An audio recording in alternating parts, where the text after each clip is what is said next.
Bienvenue dans votre émission Méditation. Prions le Seigneur. Seigneur, notre Père et notre Dieu, nous voulons te dire merci encore. Merci Seigneur Jésus pour ce que tu es, pour ce que tu fais, pour ta grâce dans nos vies. Nous prions Père éternel que tu bâtisses notre foi sur toi. Donne-nous, Seigneur Père, de grandir spirituellement. Que rien, Seigneur, ne nous arrache de toi. Préserve-nous du mal. Enseigne-nous ta parole. Donne-nous le cœur qui pratique ta parole. Le cœur qui obéit. Le cœur qui est sensible à ta voix, à tes avertissements et à tes instructions. Au nom de ton Fils Jésus-Christ. Amen. Alors, frères et sœurs dans le Seigneur, le thème sur lequel on va méditer, c'est erreur d'analyse. Erreur d'analyse. Lorsque je parle de erreur d'analyse, c'est pour vous raconter une histoire. C'est l'histoire d'un monsieur qui avait découvert sur une côte certaines pierres.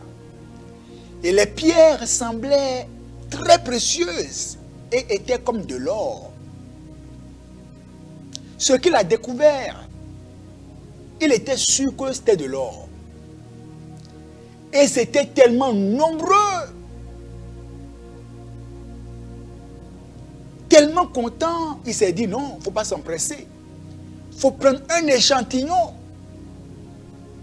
pour aller voir les spécialistes afin qu'ils puissent analyser cela et dire si c'est vraiment de l'or. Et s'il avérait que c'était de l'or, il serait prêt à dépenser tout son argent pour envoyer des cargaisons, pour envoyer les bateaux, pour qu'on puisse lui ramasser toutes ces pierres qu'il a vues, découvertes sur ces côtes-là. Alors, dans l'euphorie, dans cette joie, il va donc prendre l'échantillon et aller vers les spécialistes pour l'analyse. Ils vont faire l'analyse. Et malheureusement, ou que dis-je, si c'est heureusement ou malheureusement, ils vont lui dire que ce qu'il a découvert là, que c'est bien sûr une pierre précieuse, que c'est de l'or. Le monsieur était dans l'extase. Il était très content, très heureux. C'est donc de l'or, j'en étais sûr.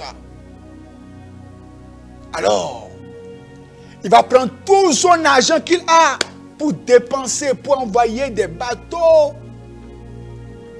faire toutes les dépenses afférentes et venir ramasser donc toutes ces pierres dites précieuses qui étaient au niveau des côtes. Et gratuitement, il fallait seulement ramasser. Il a tout ramassé, très heureux, se disant que c'était un cadeau du ciel. Alors, il envoie maintenant les cargaisons vers les spécialistes. Ces derniers vont maintenant refaire l'analyse de ces pierres. Ces pierres donc qui lui ont coûté toute sa fortune. Mais il n'a pas hésité à dépenser parce que c'est que si réellement ces pierres sont de l'or, alors il est devenu un multimilliardaire. Mais contre toute attente, on refait l'analyse de ces pierres dites précieuses. Et on lui dit, monsieur, désolé, c'était une erreur d'analyse. ces pierres ne valent absolument rien. Quoi? Eh bien oui. Les pierres là ne valent absolument rien. Ce n'est pas de l'or? Non, ce n'est pas de l'or. C'était une erreur d'analyse. Comment ça? Erreur d'analyse. Et c'est pas que c'est une pierre précieuse, non. Ça ne vaut absolument rien. Ce n'est aucune pierre précieuse. À le dire autrement, vous avez ramassé des cargaisons de tas d'ordures pour venir ici. Ça ne vaut rien du tout. Quelle erreur! Une erreur d'analyse qui a ruiné financièrement ce monsieur, qui a ruiné sa vie puisqu'il n'avait maintenant plus rien. Il ne comptait que ces pierres précieuses-là pour devenir très très riche. Qu'est-ce que je veux dire par là? Le monsieur était convaincu du faux. Comme toi aussi, et plusieurs dans nos familles, malheureusement, sont convaincus du faux. Regardez le cas de Saul. Dans Acte 9, verset 1. Cependant, Saul, respirant encore la menace et le meurtre contre les disciples du Seigneur, se rendit chez le souverain sacrificateur. Il était convaincu qu'il est dans la vérité. Il était convaincu qu'il est sur le bon chemin. Et il était prêt à tuer les chrétiens. Prêt à tuer tous ceux qui appellent le nom de Jésus. Parce que Saul était convaincu qu'il est dans la vérité. Erreur de conviction. Oui, l'on peut être convaincu du faux. Vous pouvez être dans le faux et défendre le faux dans une bonne argumentation. On peut être dans le faux et être convaincu du faux et dire même, je me tuerai pour ça. Comme plusieurs qui sont dans des sectes, mais qui sont convaincus que c'est la vérité. Il y en a dans des religions mortes, des religions sans Dieu, mais ils sont consacrés. Et ils vont dire, mais tu te dis, je suis prêt à mourir dedans. Et tu es convaincu du faux, malgré que tu vois la vérité en face. Les statuettes par-ci, par-là, que tu adores.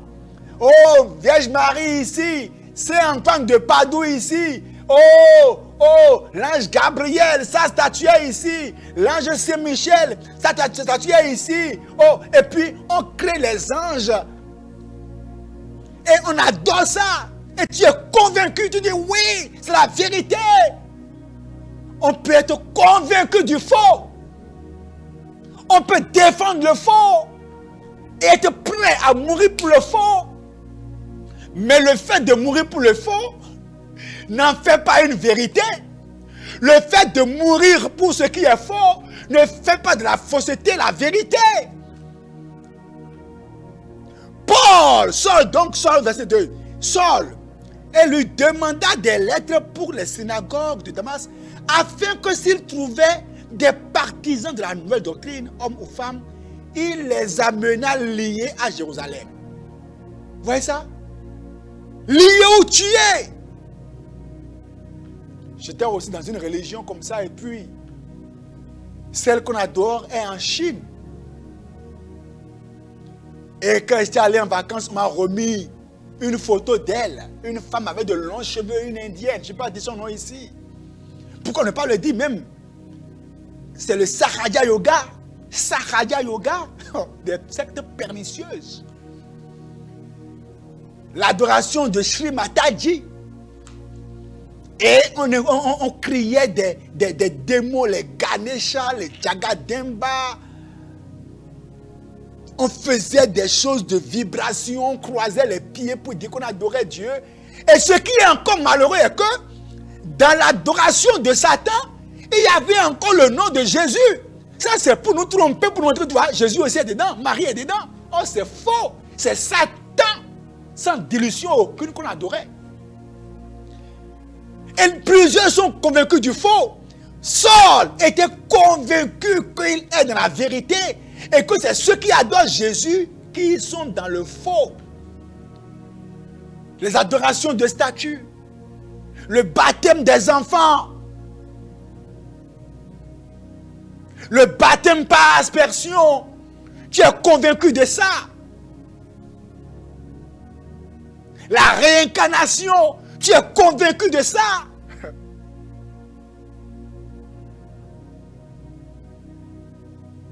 Tu as une seule vie à vivre. Une seule vie à vivre. Une fois qu'on est sauvé, on l'est pour toujours. On ne perd plus jamais le salut. Amen. Si le salut ne peut plus se perdre, pourquoi tous ces avertissements dans la parole de Dieu? Pourquoi veiller et prier? Pourquoi veiller sur sa vie? Pourquoi le diable va-t-il rôder comme un lion rougissant, cherchant qui va dévorer?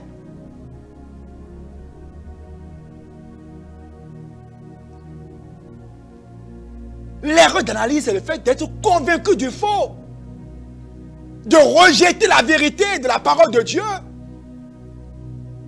Hébreux 12, 14 est clair. Recherchez la paix avec tous et la sanctification sans laquelle personne ne verra le Seigneur. Qui te dit que sans la sainteté on peut aller au ciel? Verset 3. Comme il était en chemin et qu'il approchait de Damas, tout à coup, une lumière venant du ciel resplendit autour de lui. Acte 9, verset 3. Il tomba par terre et il entendit une voix qui disait: Saul, Saul, pourquoi me persécutes-tu? Mon ami, tu as besoin de laisser de côté tes convictions, tes fausses convictions, et aller à la recherche impartiale de la vérité. Que tu sois musulman, bouddhiste, écancard, rose-croix, dans n'importe quelle secte tu es, franc-maçon, catholique, évangélique, tu dois aller à la recherche impartiale de la vérité. Il y en a qui ont connu la religion, mais qui n'ont pas connu Christ. C'est pour cela que leur vie n'a jamais changé. Leur nature n'a jamais changé. Plusieurs ont connu les activités religieuses, les œuvres religieuses, mais n'ont jamais connu Jésus. Il dit, vous connaîtrez la vérité et la vérité vous affranchira. Il n'y a personne qui puisse dire qu'il a rencontré Jésus et que sa vie n'a pas changé. Il aime toujours la musique du monde, les musiques païennes, il est tout dans la fornication, dans l'adultère, et non, la chair est faible. Non, j'aime Jésus, hein, mais c'est la chair qui est faible. Non, il ne faut pas regarder mon apparence. L'apparence n'est pas importante. Comment tu peux dire que l'apparence du chrétien n'est pas importante? Comment tu peux dire ça? Ça, c'est être un païen que de dire que l'apparence du chrétien n'est pas importante. Mais c'est extrêmement grave. Si Jésus change ton cœur, comment on le saura? C'est pas ton apparence, pas ce que tu vois. On ne dit pas que l'apparence suffit. On peut avoir l'apparence de la piété, mais pas être chrétien. Mais quand on est chrétien, le dehors aussi change. Un bon arbre, on le reconnaît par ses fruits. Quels fruits tu portes dans ta maison, dans ton quartier, au service, dans ta famille? Quels fruits tu portes? Chrétien qui met les mini-jupes serrées. Un chrétien qui est au piano, qui tresse les cheveux. On ne va pas parler de ça. On ne va pas dire ça. Non, c'est un loin de Dieu. Oh mes frères, soyez rigoureux avec vous-même. Arrêtez les fausses convictions. Cherchez la vérité de Dieu. Car vous ne vivrez qu'une seule fois. Après quoi c'est la mort. Et c'est vous seul qui répondrez devant Dieu. Père, nous prions. Arrache de nous la fausse conviction. Les erreurs de compréhension, les erreurs doctrinales, délivre-nous-en et accroche-nous, accoste-nous à la vérité de Dieu. Merci Père éternel, au nom de Jésus. Amen. Soyez bénis.